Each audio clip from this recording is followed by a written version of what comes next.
তারপরে আমরা যখন হচ্ছে পরশুদিন একটা সংবাদ সম্মেলন করলাম যে ও অনেক টাকা পয়সা নিছে আমার থেকে, অন্য সব মেয়েদের থেকেও টাকা পয়সা নিছে, হিরো আলম ভাইয়ের সাথে ইয়ে করছি, এটা আপনারা সবাই দেখছেন। তো হচ্ছে আচ্ছা বলেন, তারপরে গতকালকে যে রামপুরাতে রিয়ামনির বাসা অভিকে ধরলেন, ওইখানে কি হয়েছে? ও হচ্ছে সব কিছু চেঞ্জ করে ফেলছে। ওকে অনেক খোঁজা হচ্ছিল, মানে ওকে টাইম দেওয়া হয়েছিল যে 2 দিনের মধ্যে ওকে আমরা হচ্ছে ধরে কোর্টে চালান করে দিব।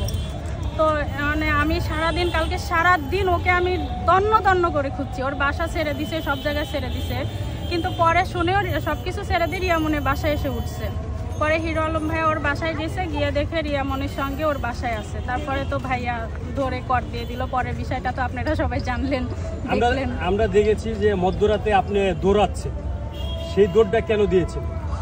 সব মেয়েদের হয়ে আমি ওকে জুতা পিটা করছি, এটা তো আপনারা দেখছেন। কাকে জুতা পিটা করেছেন? ম্যাক্স অভিকে। ম্যাক্স অভিকে আপনি জুতা পিটা করেছেন? হ্যাঁ, এটা তো আপনারা সবাই দেখলেন। সেটা কোন খুব থেকে করেছে? ও এতগুলো মেয়ের সঙ্গে অন্যায় করছে, মানে আর যে অন্যায় করছে এগুলো তো ভাষায় প্রকাশ করার মতো না। ওর তো যেটুকু হয়েছে ওটা কম হয়েছে, আরো অনেক হওয়া দরকার ছিল। প্রত্যেকটা মেয়ে যদি আসতো ওর তো কিছুই খুঁজে পাওয়া যেত না। আমরা রাত্রে দেখতে পেয়েছি যে অভি বেশ মার খেয়েছে এবং তার রক্ত ঝরেছে। এই ঘটনাটা কিভাবে হয়েছে বলতে পারবেন? সবাই মিলেই মারা হয়েছে, যার যার ওর উপর রাখছিল সবাই মারছে, শুধু যে আমি একা মারছি তা তো না।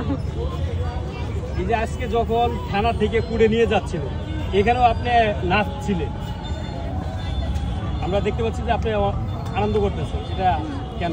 আনন্দই তো লাগছে, আনন্দের বিষয় না। এত বড় একটা ক্রিমিনালকে ধরিয়ে দেওয়া হয়েছে, আনন্দের বিষয় না। কতগুলো মেয়ে এখন সেফ।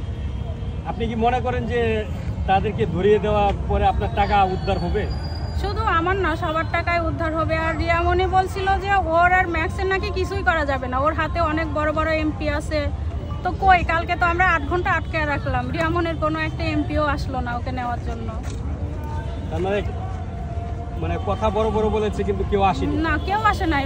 ওর কোনো মানে ওর ফ্যামিলি থেকেও কেউ আসে নাই। এই যে এখন তো কুড়ে নিয়ে গেছে, আপনি কি মামলা করেছেন কিনা? শুধু আমি না, আরো অনেকেই করবে, যেন ম্যাক্স সহজে বের না হতে পারে। রিয়ামনি তো হয়তো কিছুদিনের মধ্যে বের হবে, কিন্তু ম্যাক্স যেন বের না হতে পারে সেই ব্যবস্থায় নেওয়া হবে। আপনি কি রিয়ামনির বিরুদ্ধে অভিযোগ করেছেন? না, ওর বিরুদ্ধে কোনো অভিযোগ করা হয় না। ওর হচ্ছে রিয়ামনিকে ছেড়ে দেওয়া হইলো যেন ম্যাক্সের বিষয়টা নিয়ে একটু দৌড়াদৌড়ি পারে। ওদের তো খুব দেখলেন তো, খুব ভালোবাসা, খুব প্রেম। গতকালকে কি অবস্থায় তাদেরকে ধরেছিল? হিরো আলম ভাইয়া তো বললোই যে বেডের উপর আপত্তিকর অবস্থা ওদেরকে ধরা হয়েছে। আর এটাও স্বীকারও করছে, ভাইয়ের কাছে অনেক রেকর্ডিং আছে, ভিডিও আছে। আসলে ম্যাক্সের সাথে আপনার কিভাবে সম্পর্কটা শুরু হয়? ওর সাথে আমার কোনো সম্পর্ক নাই, শেষ 3 মিনিট বলছে।